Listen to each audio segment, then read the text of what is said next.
Welcome to this lesson, an exploration of William Blake's London. While we previously examined the poem's overall narrative and historical context, today we will delve deeper into Blake's masterful use of language and structure to underscore his themes of power and corruption. We'll begin by analysing how Blake's stark, evocative diction conveys the bleak and oppressive nature of urban life in London. Next, we will discuss how Blake uses juxtaposition to paint a grim picture of the city and critique the institutions which run it.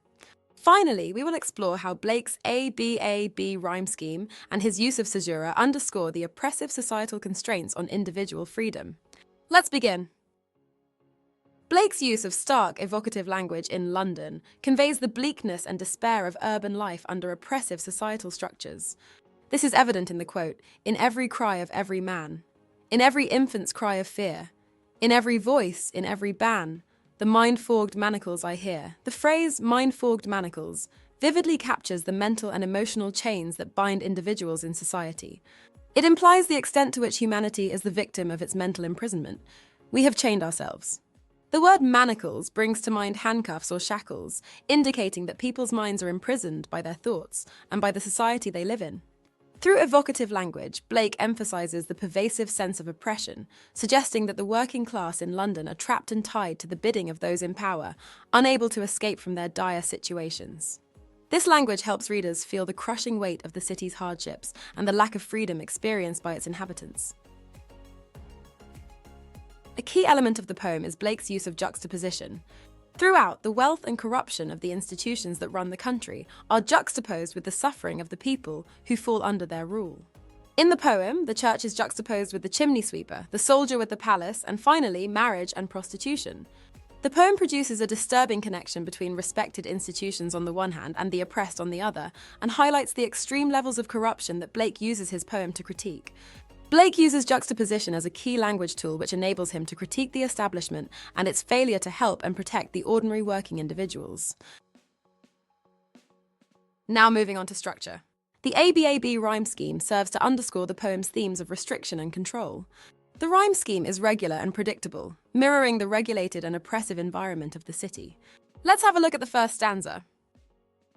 I wander through each chartered street, near where the chartered Thames does flow, and mark in every face I meet, marks of weakness, marks of woe. The repetition of chartered in lines 1 and 2 highlights the pervasive nature of control, emphasizing that even the natural Thames River is not free from the constraints of urbanization and economic control. It indicates a lack of freedom and natural spontaneity. Furthermore, the alternating rhyme ABAB creates a rhythmic inevitability, much like the relentless and systematic oppression faced by the people of London. The repetition of marks in the last two lines reinforces the physical and emotional scars inflicted by the city's harsh conditions.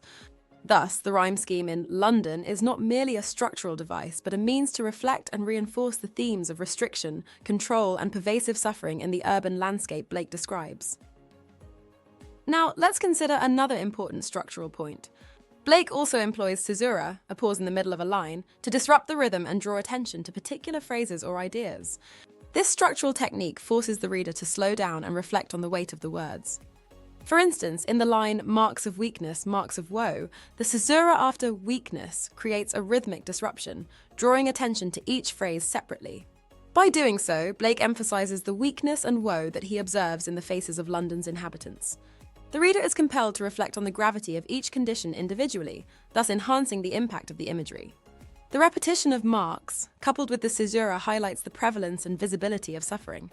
The caesura underscores that both weakness and woe are distinct yet interconnected aspects of the human condition in Blake's London.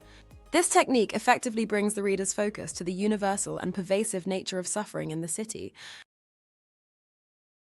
Today, we've looked at Blake's stark and evocative language in London, focusing on the powerful phrase mind-fogged manacles, which captures the bleakness and despair of urban life.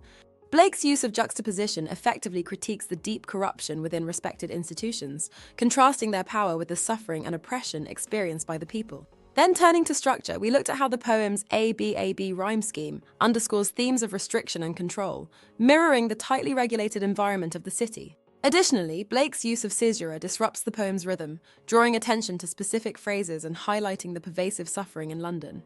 This exploration of London reveals how Blake masterfully uses poetic techniques to convey his critical perspective on society. See you in our next lesson. Watch the rest of the GCSE English Literature course at Sophos Education.